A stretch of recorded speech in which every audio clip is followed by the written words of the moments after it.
Hello, I am Gaurav Verma. Welcome to our YouTube channel, Knowledge Shell, a complete place of learning. Hi guys, welcome back to our channel Knowledge Shell. अगर आप इस channel पर नए हैं तो सबसे पहले जाकर आप चैनल को सब्सक्राइब कर लीजिए क्योंकि हम इस चैनल पर प्रोवाइड कराते हैं बेस्ट कंटेंट। लेटेस्ट अपडेट के लिए आप चैनल को सब्सक्राइब कर लें और बेल आइकन दबाना ना भूलें ताकि वीडियो का नोटिफिकेशन आपको मिलता रहे। मुझे उम्मीद है आपने हमारा लास्ट वीडियो लेक्चर देख लिया होगा इलेक्ट्रिसिटी चैप्टर का। अगर आपने नहीं देखा है तो आई बटन पर क्लिक करके सबसे पहले आप उसे देख लें। और मैं आपको ये बात बता देना चाहता हूँ कि इसे नोट करने की जरूरत नहीं है कुछ भी ब्लैक बोर्ड पर से, क्योंकि डिस्क्रिप्शन के अंदर लिंक दिया गया है जहां पर आपको ये नोट्स पीडीएफ के रूप में प्रोवाइड करा दिए जाएंगे। तो बिल्कुल भी टाइम वेस्ट नहीं करते हुए अब हम स्टार्ट करते हैं अपना अगला लेक्चर, जो कि होगा हमारा ओम्स लॉ। तो ओम्स लॉ जैसा कि आपने इसे कई बार पढ़ा होगा बुक्स में, आज इसे काफी अच्छे से समझने की कोशिश करते हैं कि वास्तव में ओम्स लॉ होता क्या है, क्या कहता है ओम्स लॉ। देखिए, तो ओम्स लॉ जो है वो हमें पोटेंशियल और करंट इनके बीच में क्या बताता है, रिलेशन बताता है कि पोटेंशियल और करंट के बीच में वास्तव में रिलेशन क्या है। The electric current flowing through a metallic wire, एक मेटेलिक वायर से जो इलेक्ट्रिक करंट फ्लो हो रहा है वो डायरेक्टली प्रोपोर्शनल है किसके, पोटेंशियल डिफरेंस के। मींस हम जितना ज्यादा पोटेंशियल डिफरेंस प्रोवाइड कराते हैं उतना ही ज्यादा इलेक्ट्रिक करंट उस मेटेलिक वायर से फ्लो करेगा across its and provide its temperature remain the same. और हमें एक बात का बहुत ध्यान रखना है कि हमें उसका टेम्परेचर क्या रखना है, सेम रखना है। मींस हमने क्या पढ़ा कि मेटेलिक वायर से फ्लो होने वाला करंट किसके डायरेक्टली प्रोपोर्शनल था, जो पोटेंशियल डिफरेंस अप्लाई करा गया, और हमें टेम्परेचर क्या रखना है, सेम रखना है। तो V directly proportional to I होता है। तो जब हम I को इधर लेके आते हैं नीचे तो V अपॉन I बराबर क्या हो गया, कांस्टेंट हो गया। कांस्टेंट का मतलब जिसकी कोई निश्चित वैल्यू हो। V अपॉन I बराबर R के हो जाएगा, हमने कांस्टेंट की जगह R लगा दिया तो V बराबर IR हो जाता है। यहाँ पे R क्या है, R हमारा होता है रेसिस्टेंस। तो जब हम V वर्सेस I का ग्राफ देखते हैं तो हमारा वो ओरिजिन से, कहां से, ओरिजिन से पास होने वाली एक स्ट्रेट लाइन में प्राप्त होती है। अभी रेसिस्टेंस क्या चीज है, it is the property of a conductor. Resistance क्या है, कंडक्टर की प्रॉपर्टी है, कंडक्टर का गुण है। To resist the flow of charge through it, मतलब एक कंडक्टर में से क्या हो रहा है, चार्ज का फ्लो हो रहा है। जैसे हमने कंडक्टर माना तो इस कंडक्टर में से चार्ज का फ्लो हो रहा है। तो अब ये क्या करेगा भाई, देखो हमने पता है कि कोई कोई चीज है वो बहुत ही इजीली इलेक्ट्रिसिटी को कंडक्ट कर देती है, कुछ कुछ चीजें वो काफी देर में करती है या फिर करती भी नहीं है। तो ऐसा क्यों होता है, ठीक है। अगर हम देखें तो जो बहुत आसानी से कर देती है उसके अंदर रेसिस्टेंस कम होता है। मींस रेसिस्टेंस का मतलब यहाँ पे क्या है कि प्रॉपर्टी, एक वो प्रॉपर्टी जो जिस वजह से कंडक्टर क्या करता है, मतलब कि कोई भी बॉडी क्या करेगी, करंट के फ्लो होने को, चार्ज के फ्लो होने को क्या करेगी, अपोज करेगी, उसका विरोध करेगी। उसे हम क्या कहते हैं, रेसिस्टेंस कहते हैं। तो जिसमें से इजीली पास हो गया उसका रेसिस्टेंस बहुत कम है और वो एक अच्छा कंडक्टर है, और जिसमें से इजीली पास नहीं हुआ वो इसका रेसिस्टेंस बहुत ज्यादा है, उसमें करंट के पास होने का ज्यादा ही विरोध हो रहा है, तो वो हमारा कैसा हो जाएगा, बैड कंडक्टर हो जाएगा। ओके, तो देखिए रेसिस्टेंस क्या था, it is the property of a conductor, एक कंडक्टर की property to resist the flow of charge through it, मतलब कंडक्टर की ऐसी प्रॉपर्टी जिसकी वजह से वो कंडक्टर क्या करता है, वो कंडक्टर चार्ज के फ्लो होने को रेसिस्ट करता है, रोकता है, उसका विरोध करता है। ऐसा यूनिट क्या होती है, ओहम होती है। कंडक्टर की अगर हम बात करें रेसिस्टेंस की तो रेसिस्टेंस की ऐसा यूनिट क्या होती है, ओहम होती है। जैसे हम इस तरीके से कैप के सिंबल से, मतलब ये जो हमारा सिंबल है ना, इससे हम इसे रिप्रेजेंट करते हैं। अगला 1 ओम। अब 1 ओम क्या होगा, if the potential difference across the two end of a conductor is 1 volt, अगर कंडक्टर के अक्रॉस पोटेंशियल डिफरेंस 1 वोल्ट है और हमारा करंट 1 एम्पियर है, तो जो हमारा कंडक्टर का रेसिस्टेंस होगा वो क्या होगा, 1 ओम होगा। आप देखिए 1 वोल्ट का पोटेंशियल और 1 एम्पियर का करंट हम ले लेते हैं तो हमारा रेसिस्टेंस कितना आता है, 1 ओम आ जाता है। वेरिएबल रेसिस्टेंस या रियोस्टेट, अब ये क्या चीज होती है वो समझते हैं। हमने जैसा कि लास्ट लेक्चर में भी थोड़ा बहुत इसके ऊपर बात करी थी। तो वेरिएबल रेसिस्टेंस क्या होता है, एक component used to regulate current without changing the voltage source. तो ये एक ऐसा कंपोनेंट है जिसकी मदद से हम करंट जो होते हैं उसको रेगुलेट करते हैं। मतलब एक सर्किट है, उस सर्किट में से मुझे क्या करना है, करंट को वेरी करना है, कभी ज्यादा फ्लो कराना है कभी कम फ्लो कराना है। तो मैं किस चीज का यूज करूंगा, तो मैं रियोस्टेट का प्रयोग करता हूं और मैं वोल्टेज से कोई छिड़काव नहीं करूंगा। समझ गए, मतलब वोल्टेज मुझे वही रखने अपने कांस्टेंट, वोल्टेज से मुझे कोई छेड़छाड़ नहीं करनी है। तो बिना वोल्टेज चेंज करे अगर मुझे करंट चेंज कराना हो, मतलब देखिए अगर मैं वोल्टेज को चेंज ना करूं और मुझे करंट चेंज करवाना हो तो मैं क्या देख रहा हूं कि जो देखिए अगर मैंने यहाँ पे अगर मैं बताऊं तो वोल्टेज बराबर मैं कांस्टेंट कर लेता हूं, ठीक है।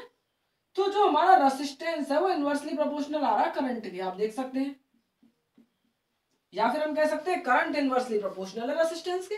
तो अगर मैं क्या करता हूँ करंट वेरी कराने के लिए रेसिस्टेंस को चेंज करवा सकता हूँ, और रेसिस्टेंस चेंज कराने के लिए मैं रियोस्टेट का प्रयोग करता हूँ। तो किसी भी सर्किट में से अगर मुझे वोल्टेज को बिना छेड़े रेसिस्टेंस को सॉरी करंट को चेंज करना है तो मैं रेसिस्टेंस को कम ज्यादा कर सकता हूँ। तो उसके लिए जो डिवाइस होता है वो हमारा रियोस्टेट कहलाता है। ओके, रेसिस्टर क्या है, एक conductor having some appreciable resistance, मतलब एक ऐसा कंडक्टर जिसका कुछ ना कुछ रेसिस्टेंस होता हो, एक निश्चित रेसिस्टेंस होगा, उसे हम रेसिस्टर कहते हैं। रेसिस्टर क्या है, रेसिस्टर एक कंडक्टर होता है जिसका एक एप्रिशिएबल रेसिस्टेंस होता है, रेसिस्टेंस होता है उसका कुछ ना कुछ।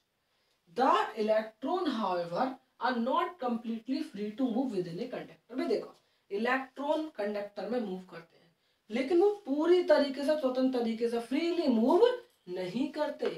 दे are restrained by the attraction of atom among which they move. भाई देखो इलेक्ट्रॉन जो है वो एटम्स के बीच में से मूव कर रहा है ना, तो वहां पर क्या होता है, एटम्स के द्वारा अट्रैक्शन फोर्स लगती है जिससे उसके बाद पाथ में क्या आती है, रुकावटें आती हैं, बाधाएं आती हैं। अब देखिए factor on which the resistance of a conductor depend. भाई देखो कंडक्टर का जो रेसिस्टेंस है वो किन किन फैक्टर पर डिपेंड करता है, किन किन चीजों पर निर्भर करता है वो देखते हैं। तो देखिए सबसे पहली बात लेंथ ऑफ वायर, तो रेसिस्टेंस डिपेंड करता है वायर की लंबाई पर कि वायर कितनी लंबी है। एरिया ऑफ क्रॉस सेक्शन कि वायर कितनी मोटी है, and nature of its material, और वायर किस चीज की बनी हुई है। इन चीजों पे क्या करता है हमारा रेसिस्टेंस डिपेंड करता है। अगर मैं सामान्य देखूं तो resistance of a uniform metallic conductor, हमने एक यूनिफॉर्म मेटेलिक कंडक्टर लिया, इसकी लंबाई L थी, area of cross section A था।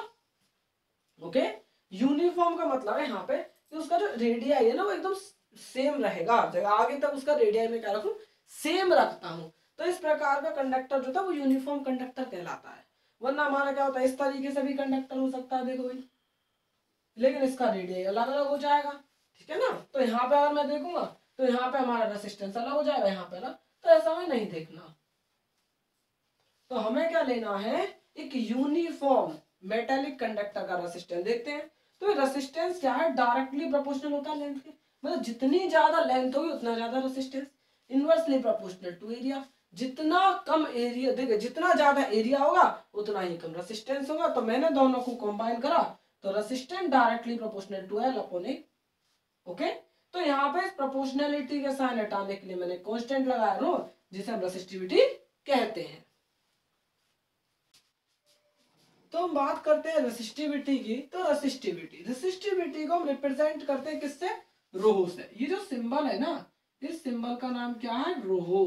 तो हम रेसिस्टिविटी को रोहो से रिप्रेजेंट करते हैं। तो रेसिस्टिविटी क्या होती है, electrical resistance of a conductor of unit cross section area. मतलब हमें क्या करना है कि एक कंडक्टर लेना है, सपोज करो देखो मैंने ये ले लिया, अब ये जो कंडक्टर होगा ये कैसा होगा, इसका क्रॉस सेक्शन एरिया यूनिट होना चाहिए, जैसे मैंने ले लिया 1 सेंटीमीटर का स्क्वायर, ये इसका क्रॉस सेक्शन एरिया होना चाहिए, और इसकी लेंथ भी कैसी होनी चाहिए, यूनिट लेंथ, जैसे मतलब 1 सेंटीमीटर होनी चाहिए। या फिर जैसे मैं एक स्क्वायर क्यूब ले सकता हूं, देखिए अब मेरा ये जो क्यूब होगा ना, ये इसकी प्रत्येक साइड 1 सेंटीमीटर 1 सेंटीमीटर 1 सेंटीमीटर, मतलब लेंथ ब्रीथ हाइट सब 1 सेंटीमीटर की होंगी, ठीक है ना। तो हमारा क्रॉस सेक्शन एरिया यूनिट हो गया, लेंथ यूनिट हो गई, तो इसका जो रेसिस्टेंस होगा वो क्या कहलाएगा, रेसिस्टिविटी कहलाती है। ऐसा यूनिट क्या होती है, ओम मीटर। रेसिस्टिविटी की ऐसा यूनिट क्या है, ओम मीटर होती है। It is a characteristic property of the material. ये क्या है, ये मटेरियल की प्रॉपर्टी होती है। रेसिस्टिविटी किसकी प्रॉपर्टी है, मटेरियल की एक कैरेक्टरिस्टिक प्रॉपर्टी होती है, मटेरियल का गुण होता है। अगर कंडक्टर की बात करें, जैसे मेटल और अलॉय, ये क्या होते हैं, इलेक्ट्रिसिटी के अच्छे कंडक्टर हैं, तो इनकी जो रेसिस्टिविटी होगी वो कैसी होगी, लो रेसिस्टिविटी होगी, ताकि लो रेसिस्टिविटी होती है जिस वजह से क्या होते हैं, बहुत इजीली इलेक्ट्रिसिटी कंडक्ट कर सकते हैं। कितनी, 10 की पावर -8 ओम मीटर से 10 की पावर -6 ओम मीटर तक होती है। इंसुलेटर, जो हमारे बैड कंडक्टर, जो मतलब कि इलेक्ट्रिसिटी पास नहीं करते, उनकी रेसिस्टिविटी ऐसी होती है बहुत ज्यादा होती है, जैसे ग्लास और रबर की 12 से 10 की पावर 17, तो मतलब कितनी हाई है, यहाँ पे -8, यहाँ पे प्लस के 12 में, तो बहुत ज्यादा हाई होती है। Both the resistance and resistivity of material very with temperature. तो मतलब यहाँ पे क्या कहे कि टेम्परेचर के साथ साथ रेसिस्टेंस भी वेरी करता है और रेसिस्टिविटी भी वेरी करती है। अब इसके बारे में जो हम क्लास 12th के अंदर पढ़ी मतलब हायर क्लासेस में इसे पढ़ेंगे कि किस तरह से वेरी करती है। बस आपको यहाँ पे एक बात याद रखनी है कि मटेरियल का रेसिस्टेंस और रेसिस्टिविटी टेम्परेचर के साथ साथ वेरी करते हैं, टेम्परेचर के साथ साथ चेंज होते हैं, बढ़ाने पर चेंज होंगे, घटाने पर चेंज होंगे टेम्परेचर को। Resistivity of alloy is generally higher than that of its constituent metal. मतलब अलॉय की जो रेसिस्टिविटी होती है, रेसिस्टिविटी अलॉय क्या होता है, मतलब कि मिक्सचर होता है, बहुत सारे एलिमेंटों को मिला देते हैं और मिलाने के बाद जो हमारे मिक्सचर बनकर तैयार होता है उसे अलॉय कहते हैं। आगे हम कुछ अलॉय के बारे में पढ़ेंगे। तो रेसिस्टिविटी जो होती है अलॉय की वो क्या होती है, ज्यादा होती है इसकी कंस्टिट्यूएंट मेटल, मतलब कि अलॉय जिन मेटल से हमने बनाई, मतलब जिन मेटल्स को मिलाकर हमने अलॉय तैयार करी, उन मेटल से भी ज्यादा रेसिस्टिविटी होती है अलॉय की। Alloy do not oxidize burn readily at higher temperature. मतलब जो अलॉय होते हैं ना वो ज्यादा टेम्परेचर, हायर टेम्परेचर पर ऑक्सीडाइज नहीं होते, मींस बर्न नहीं होते हैं। इसी वजह से they are commonly used in electrical heating devices. मतलब जो हमारे हीटिंग डिवाइसेस होते हैं, जो गर्म करने वाले डिवाइसेस हैं, जो गर्म हो जाते हैं, बिजली में लगा गर्म हो जाते हैं ना, ऐसे डिवाइसेस के अंदर हम किसका प्रयोग करते हैं, अलॉय का प्रयोग करते हैं, क्योंकि ये हाई टेम्परेचर पर ऑक्सीडाइज नहीं होते। जैसे इलेक्ट्रिक आयरन, टोस्टर, इनके अंदर हम अलॉय का प्रयोग करते हैं। और टंगिस्टन, टंगिस्टन जिसका सिंबल क्या होता है, W होता है, इसका प्रयोग हम कहाँ करते हैं, filament of electric bulb. Means आपने वो जो हमारे घरों पे पहले वो पीले वाले जो 1000 वाट के बल्ब जलते थे ना, 100 वाट के, जो 1000 वाट के जो होते थे, अगर हम उनकी बात करें तो कुछ इस प्रकार के होते थे। तो उनके अंदर आपने यहाँ पे इस तरीके का एक वायर देखी होगी, वो किसकी होती है, टंगिस्टन। वो क्या था हमारा, टंगिस्टन मेटल की वायर होती है। तो टंगिस्टन जो था वो हमारा इलेक्ट्रिक बल्ब का फिलामेंट बनाने में, ये जो फिलामेंट है ना, ये किसका बना है, टंगिस्टन का बना होता है। कॉपर एंड एल्यूमिनियम, कॉपर और aluminium used for electrical transmission line. Copper और एल्यूमिनियम का प्रयोग किस होते हैं, इलेक्ट्रिकल ट्रांसमिशन लाइन, मतलब जो हमारी बिजली की जो तार होती है ना, उनमें हम किस कॉपर और एल्यूमिनियम का प्रयोग करते हैं। कुछ अलॉय देखिए, जैसे कॉन्स्टेंट 10 किसकी बनी है, कॉपर एंड निकिल, ठीक है, constant 10 copper and nickel, nickel की बनी है मैग्नीन। मैग्नीन में क्या हो जाएगा, कॉपर निकिल तो रहेगा, इसमें मैग्नीज एक्स्ट्रा जुड़ जाएगा Mn। जब नाइक्रोम आना है तो आपको याद रखना है कि कॉपर हटा दो, कॉपर हटा के क्रोमियम और आयरन, और मैग्नीज और निकिल ऊपर के जैसे ही आ जाएंगे। तो इस तरीके से आप इन्हें याद कर सकते हैं। तो हमारा ये जो लेक्चर है यहीं पर फिनिश होता है। मुझे उम्मीद है आप चैनल को पहले ही सब्सक्राइब कर चुके होंगे, और अगर आपको वीडियो लेक्चर अच्छा लगा हो तो आप वीडियो को लाइक करें, शेयर करें और कमेंट करना ना भूलें। अगर आपको इसमें कोई भी डाउट है या आपको नेक्स्ट वीडियो जो होगी किस चैप्टर पर चाहिए, आप कमेंट बॉक्स में कमेंट करके बता सकते हैं। Thank you.